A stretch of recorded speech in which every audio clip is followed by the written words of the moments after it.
في ناس كتير بتسأل اللوتري ليه ما فتحتش لحد دلوقتي، وفي ناس كتير فقدت الامل وافتكرت ان كده مفيش هجرة السنة دي. لا، لو كنت فقدت الامل فانا بقى جاي علشان الفيديو ده، جاي علشان اقول لك اجهز اجهز. لان زي ما احنا عارفين سبب التعطيل بتاع ان اللوتري لسه فتحش لحد دلوقتي ان في اغلاق حكومي. الاغلاق الحكومي ده مخلي السيطات بتاعه الحكومه الامريكيه ذات نفسها مش اب تو ديت، مش متجدده اصلا، على تاريخ قديم.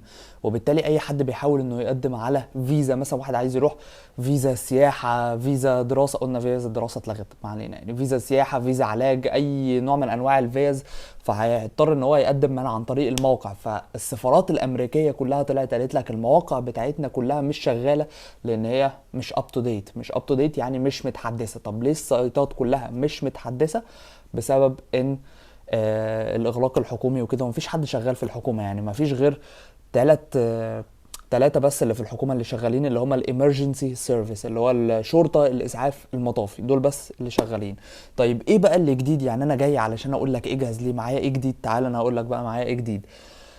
ترامب طلع وقال برضه عشان ايه، يعني افهمكم الموضوع كله. ده يعتبر اطول اغلاق في تاريخ امريكا. حصل قبل كده اغلاق في عهد اوباما، قعد شهر، قعد بالظبط 32 يوم. حصل في عهد بوش الابن، قعد 31 يوم. تمام. الاغلاق بتاع السنه دي ده يعني النهارده بقاله 39 يوم. النهارده 9، النهارده يوم 9 نوفمبر، يعني الاغلاق بقاله 39 يوم. فده لازم تفهم انه اطول اغلاق في تاريخ امريكا. يعني الاقتصاد الامريكي بينهار. وترامب طلع وقال كده، قال سبب الاغلاق الديمقراطيين هم سبب الاغلاق، لان هم طبعا مش مختلفين مع ترامب وكده، وبيقولوا لك ايه، وعملوا تصويت بالمناسبه علشان يفتحوا الاغلاق ده. وهم عايزين ان ترامب يمشي من الاخر، يعني عايزين حكومه ترامب كلها تستقيل. وطبعا دي حاجه مش هتحصل. وكل الاعضاء الديمقراطيين اللي عملوا الاغلاق ده او تسببوا في الاغلاق ده كلهم، يعني ليه كان الاغلاق ده جاي على هوا ترامب وفرحان منه في الاول؟ لان كل دول هيشيلهم لما الحكومه ترجع تاني. فاحنا معانا ايه بقى؟ بص، لازم تفهم ان الموضوع دلوقتي بقى صعب جدا جدا جدا، موضوع الاغلاق ده.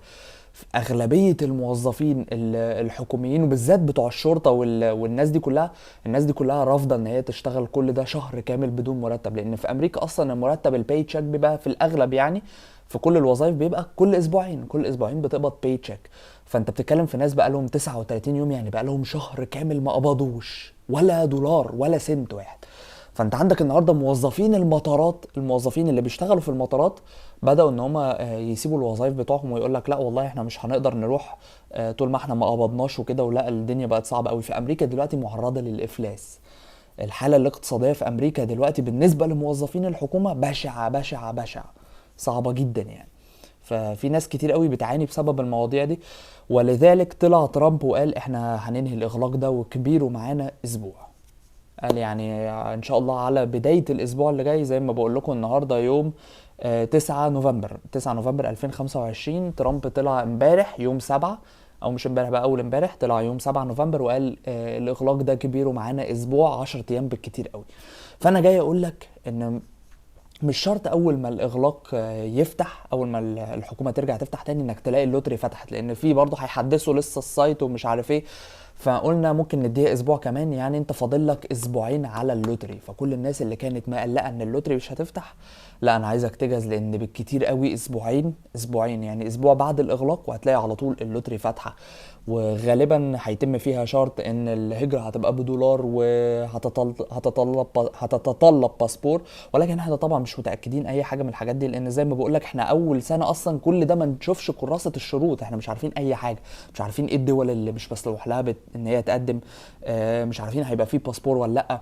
طلعوا كانوا قالوا هيبقى فيه دولار، مش عارفين كل ده لسه هيتفعل ولا لا. فانت بتتكلم ان احنا لسه مش عارفين اي حاجه. مش بس علي ولا بقيه اليوتيوبرز، اللي اي بالمناسبه اي حد هيقول لك اي قرار، اعرف على طول انه ايه، قرار وهمي من دماغه. لان القرارات كلها اللي تاخدها رسميه لازم تبقى عن طريق وزاره الخارجيه الامريكيه، اللي هي وزاره الهجره. فطبعا وزاره الخارجيه الامريكيه اصلا قافله، فاهم انت؟ ما بيطلعوش اي قرارات. بقول لك ما فيش غير 3 بس 3 فئات في الحكومه اللي شغالين، اللي هم الامرجنسي، شرطه، اسعاف، مطافي، بس دول بس اللي شغالين، طبعا الجيش. فحتى بتوع وزاره الخارجيه الناس اللي شغاله فيها كل دول اصلا قاعدين في بيوتهم، مفيش حد في الشغل، يعني كله سايب شغله. فمفيش بالتالي اي معلومات خالص احنا نقدر نعرفها، ولكن كل المعلومات اللي الناس بتطلعها دي هي مجرد طلع على لسان صحفيين فقط. زي مثلا نيويورك تايمز ساعات بتقول لك الهجره مثلا هتتلغي، ترد عليها واشنطن بوست بتقول لك لا الهجره مش هتتلغي وهيبقى في رسوم تقديم دولار. فلكن احنا يعني لو عايز بقى نتكلم بصراحه احنا مش عارفين اي حاجه. ولكن في الغالب، هي الهجرة غالبا هتبقى بدولار، وغالبا هيتم تفعيل شرط الباسبور، ان انت عشان تقدم لازم يبقى معاك باسبور. بس هل الباسبور ده هيبقى للمقدم الرئيسي ولا للأسرة كلها؟ في حالة طبعا لو أسرة بتقدم برضو احنا لسه مش عارفين. بس لو هتقدم مرتين، مرة باسمك مرة بمراتك، يعني على الأقل لازم انت ومراتك تكون معاكوا باسبور. وكده كده لو عايز تاخد نصيحتي انا بقى، وجهة نظر انا، طلع باسبور للأسرة كلها، انت كده كده مش خسران حاجة. انت لو كسبت هتحتاج كده كده الباسبور للأسرة كلها، وقلنا كل ما تطلعه دلوقتي بيبقى احسن عشان قدام هيغلى. بس فيستحسن انك تطلع الباسبور من دلوقتي. وزي ما بقول لكم اجهز علشان خاطر خلاص ما فاضلش غير يعني تقريبا اسبوعين والهجرة هتفتح، فلازم تبقى جاهز. الصورة لازم تعملها صح. الناس اللي عايزة تراجع معايا بيانات الصورة، الناس اللي عايزة تراجع معايا انضم للعضوية، هتلاقي كلمة جوين او انضمام، هتلاقي رقم تليفوني اول ما تنضم تقدر ان انت تتواصل معايا عن طريق واتساب يعني. بس ده للناس اللي حابة ان هي تتواصل معايا بشكل شخصي. بس كده، يا رب اكون فدتكم وفهمتكم الدنيا ماشيه ازاي وقلت لك معلومات جديده. واي حد عنده اي حاجه بقى يسيبها لي تحت في التعليقات. اشوفكم الفيديو اللي جاي. علي عمرو، السلام عليكم.